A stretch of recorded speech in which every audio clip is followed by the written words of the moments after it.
So, people in America love to use Australia as an example of gun control and how gun control helps reduce the number of deaths. Interesting, but let's go with that theory, I suppose. I'll burst that bubble one day. I swear I'll make a video explaining Australian gun control and how it failed, but regardless. But the problem with that theory is that it doesn't really stack up. Spoiler alert. In Australia, we have two major cities, which are obviously Sydney and Melbourne. Now, Sydney and Melbourne both have huge problems when it comes to violence. Crime is out of control, violence, robberies, assaults, and apparently lobbing hand grenades at people's houses is now a thing. No surprise to a lot of people to say that these two areas, Sydney and Melbourne, they get a lot of migrants. And all of a sudden, crime is going out of control. They're not linked, okay? Move on. Nothing to see here. Right, Melbourne is fine. Don't pay attention to the city burning in the background while you keep pushing open borders left. But yeah, obviously at the end of the day, now this is an old story that has come into the news lately. Funny how it took them almost 5 or 6 months to report on it. Maybe the police just ran out of clues? I got no idea. Let's jump into the story. Manhunt underway after World War II weapon thrown at a home with a sleeping baby. Because in Melbourne, that's what they do. Apparently, they lob live grenades at people. Remember, multicultural, you're being enriched. Okay? The grenade, it's enriching. Let's jump into the story.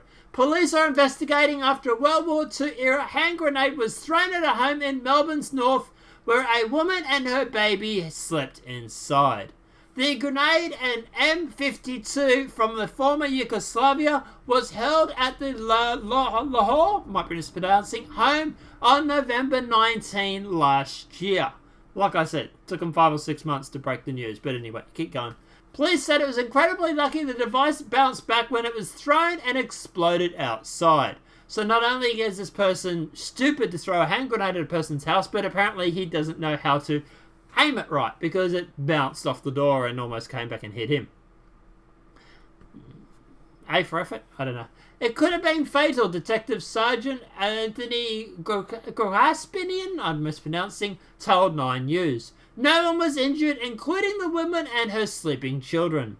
A national security expert, Dr. Bonya Kumprang, I don't even want to pronounce that name, said the grenade had detonated. It would have killed a good number of people.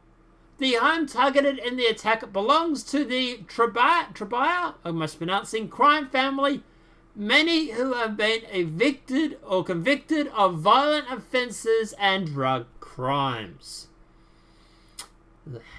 Gotta love those Australian mugshots, don't you? Moving along.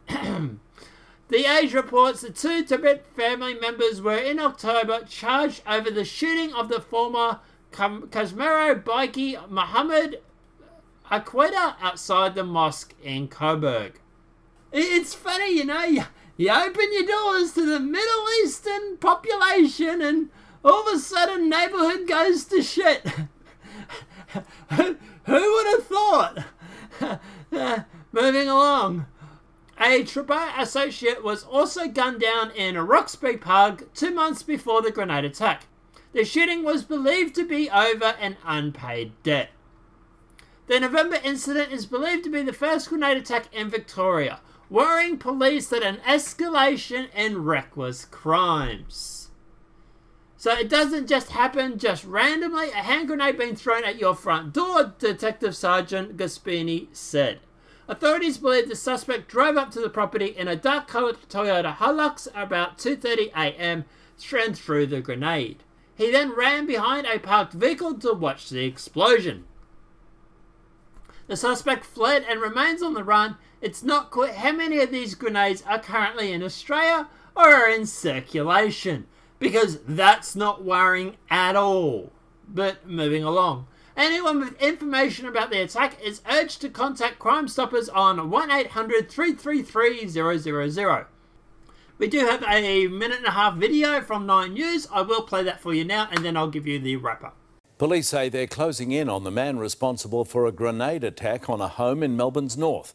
As Lana Murphy tells us, the World War II weapon exploded at the front of the home as a baby slept inside. Car doors riddled with shrapnel, shattered windows and a fence torn apart. Remnants of a weapon of war thrown at a Laylaw home as 4 adults and a baby slept inside. Fatal. That's what a grenade's designed to do, so yes, it could have been fatal. It was 2:30 a.m. on November 19 last year. Police say this man drove to the Uonga Court property in a dark Toyota Hilux, pelting a Yugoslavian M52 grenade at the steps.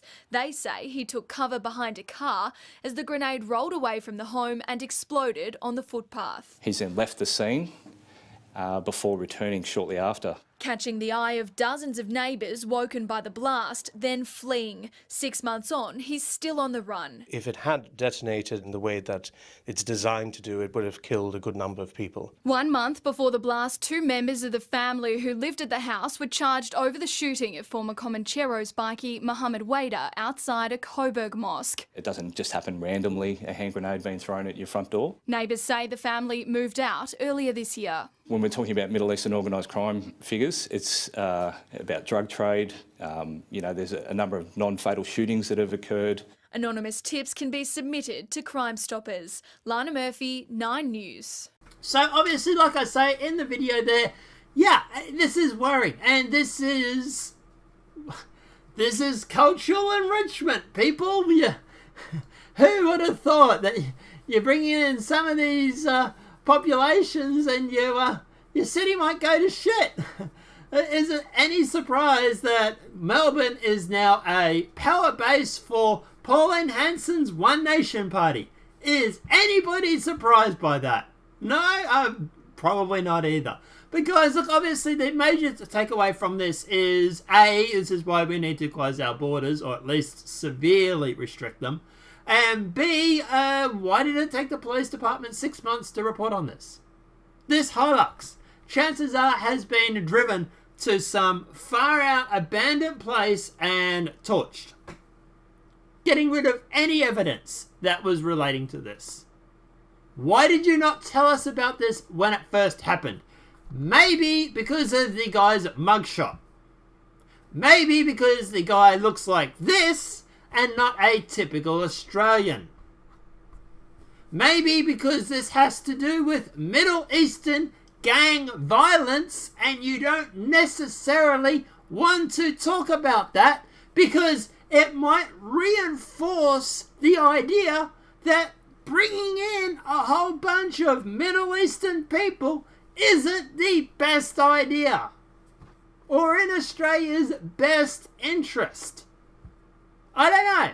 Just a theory. But guys, let me know what your thoughts are in the comment section below. Do you think that the police department should have reported on this sooner? Do you think they held back on reporting on this because of the ethnicity of the people that were involved? Do you think that Melbourne is literally slipping into a black abyss and before long it's just going to be easier to nuke the whole state than it is to save it? I don't know. And do you think that this is only going to embolden people like Pauline Hanson and One Nation? To be honest, I'm happy with that idea. I think she does a good job. But let me know what your thoughts are in the comment section below. If this video has been helpful, please smack a like. If you're new, channel welcome and subscribe. Apart from that, guys, I'll see you in the next demonetized video from YouTube. Have a great day and enjoy.